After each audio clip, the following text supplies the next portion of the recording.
मुस्लिम league नून और peoples party की मरकजी क़यादत के खिलाफ मुकदमात का अंबार अपोजिशन को इत्तेहाद की जानिब धकेल रहा है और मिसाल हती पॉलिसी वाले शहबाज शरीफ की भी लगता है चलने वाली नहीं। गुज़िश्ता रोज़ साबिक सदर आसिफ अली जरदारी और उनकी हमशीरा फरियाल तालपुर जाली अकाउंट्स केस में पहली मरतबा एहतसाब अदालत के सामने पेश हुए और इस मौके पर किरण और नौरीन नामी दो मुल्ज़िम खवातीन ने गवाह बनने की दरख्वास्त कर दी। जाली अकाउंट्स केस में नैब ने ओमनी ग्रुप के CEO अब्दुल गनी मजीद और दीगर के खिलाफ बदउनवानी का रेफरेंस दायर कर दिया।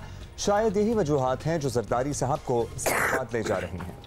अब वो वक्त आ गया है दोस्तों और मेरी बहनों, मेरे भाइयों, कि हम कूच करें और इस्लामाबाद पे चलें और इनको उतारें, वहाँ से निकालें इस्लामाबाद से। उसके अलावा कोई तरीका नहीं है और इससे कोई फ़र्क नहीं पड़ता कि चाहे मैं जेल में हूँ या मैं बाहर हूँ, इनको पाकिस्तान पीपल्स पार्टी निकाल के रहेगी। अब इनको हम टाइम नहीं दे सकते। हम रोडों पर ही लेटे रहेंगे, बिस्तरों में वहीं बैठे रहेंगे, इनको निकाल के फिर वापस आएंगे। ये हमारा आपसे वायदा है।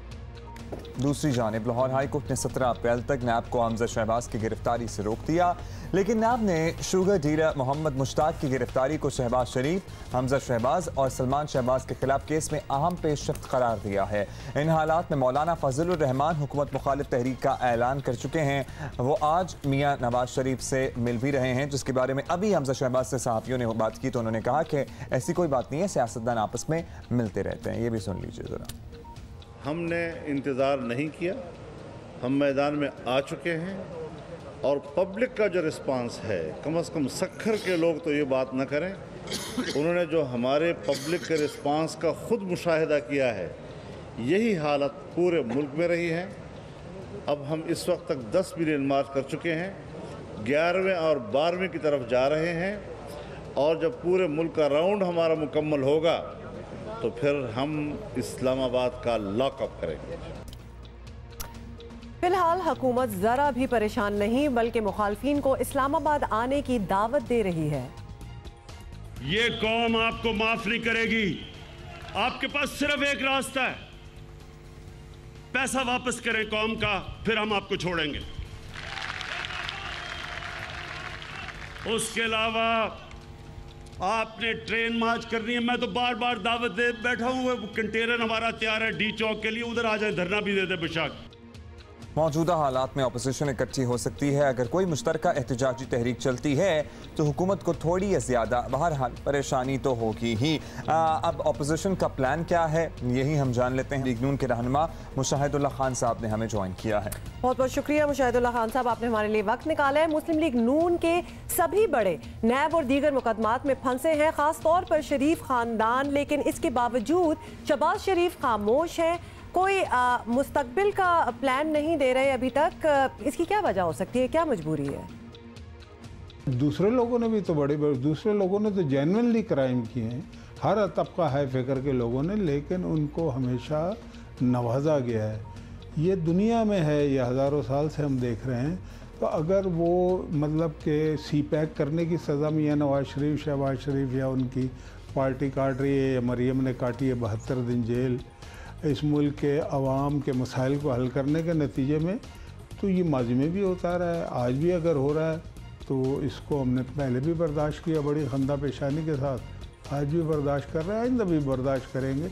लेकिन अपने बुनियादी मौक़िफ़ से, वो मौक़िफ़ क्या है कि आइन और क़ानून की बालादस्ती होनी चाहिए, जमहूरियत को पनपना चाहिए और इस मुल्क में जो सिस्टम है पार्लियामेंट्री फॉर्म ऑफ सिस्टम, उसको स्ट्रेंथन करना चाहिए और सिविलियन की बालादस्ती होनी चाहिए। चलिए हटेंगे। अच्छा मुशाहिदुल्लाह खान साहब, मुस्लिम लीग नून की क़यादत के खिलाफ मुकदमात हैं, पीपल्स पार्टी की क़यादत मुकदमात की ज़द में है। मौलाना साहब की बात करें तो वो इलेक्शन हारे हैं। ये सब जो वजूहात हैं ये ज़ात तक महदूद हैं इन सियासी लीडरान की या इनके रहनुमाओं की। तो क्या हुकूमत मुखालिफ मुहिम ऐसे एजेंडों पर चल सकती है? क्या अवामी इशूज़ को बुनियाद बनाना ज़्यादा मुनासिब नहीं है? सियासी पॉलिसी बेहतर होगी? हम मुकदमात की वजह से नहीं, हमारी सियासी जमातें बड़ी मैच्योर जमातें हैं, हम इस मुल्क के लोगों का एजेंडा लेके चल रहे हैं और हमारी कारकर्दगी इस बात का सबूत है। अगर ये 2013 में आती है मौजूदा ये जो कठपुतली हुकूमत है, तो ये तो उसी वक्त गिर जाते हैं कि जी हम क्या करें, ना बिजली है, ना गैस है, ना पानी है, इस मुल्क में दहशत गर्दी है, हम क्या करें, कुछ भी। लेकिन हमने उन हालात में सब कुछ करके दिखाया। तो इसका मतलब ये हुआ कि हमने हमेशा फोकस अवाम के मसाइल को किया है।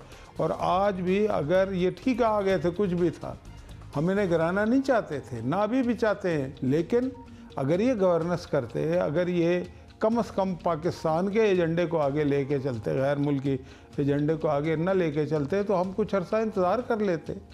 लेकिन असल इशू ही अवाम का है कि अवाम जितनी तकलीफ़ में है, आज तक कभी इतनी तकलीफ़ में नहीं हुए। पाकिस्तान की मईशत जितनी दगरदूँ आज है, कभी भी नहीं हुई। जिस तेज़ी से कर्ज़े अब ये ले रहे हैं, कर्ज़ों पे बड़ी बातें करते थे माजी में कभी। जितनी करप्शन आजकल हो रही है वो सारी दुनिया के सामने है। जो BRT एक क्लासिकल मिसाल है इनकी पेशावर। शाहिदुल्लाह खान साहब, फाइनल सवाल आपसे ये है कि आपके वसी सियासी तजुर्बे और नज़र में कब तक ये हो जाएगा कि अपोजिशन इकट्ठी होकर हुकूमत बदलने की नीयत कर ले, और फिर इसके बाद आपके ख्याल में कब तक ये हुकूमत ख़त्म भी हो सकती है? ईद के बाद अपोजिशन को भी खुल के कोई यानी कि लाएअमल तय करना पड़ेगा, और कोई ना कोई ऐसा यानी कि हिकमत अमली इख्तियार करनी पड़ेगी जिस हिकमत अमली को इख्तियार करने के नतीजे में अवाम जो हैं उनके साथ जो ज़्यादती हो रही हैं वो कम से कम रुक जाएं, और जो माजी में हुई हैं उसका अजाला हो। जैसे दवाइयों की कीमतें जिस तरह से बढ़ाई हैं इन्होंने, हर किस्म की महंगाई बढ़ चुकी है, रोज़े आ रहे हैं, लोड शेडिंग शुरू हो गई है, मतलब कि हर तरफ मतलब कि तबाही और बर्बादी का समय है। तो आवाम को तो बचाना है इससे, और बचाने के लिए हम देखेंगे थोड़ा अर्सा और मैं ये समझता हूँ कि जैसे ये रमज़ान ख़त्म होगा तो मेरा तजर्बा ये कहता है कि ये फिर अपोजिशन को भी एक वाज़ेह लाएअमल इख्तियार करना पड़ेगा, और हुकूमत तो अपोजिशन कर रही है। बहुत शुक्रिया आपका। मुस्लिम लीग नून के रहनुमा मुशाहिदुल्लाह खान हमारे साथ मौजूद थे। वो कहते हैं हुकूमत और अपोजिशन ही का काम कर रही है, और रमज़ान के बाद प्रेडिक्ट कर रहे हैं कि आवाम जो हैं वो ज़रा बाहर सड़कों पर हमें नज़र आएंगे। लेट्स सी रमज़ान के बाद क्या होता है।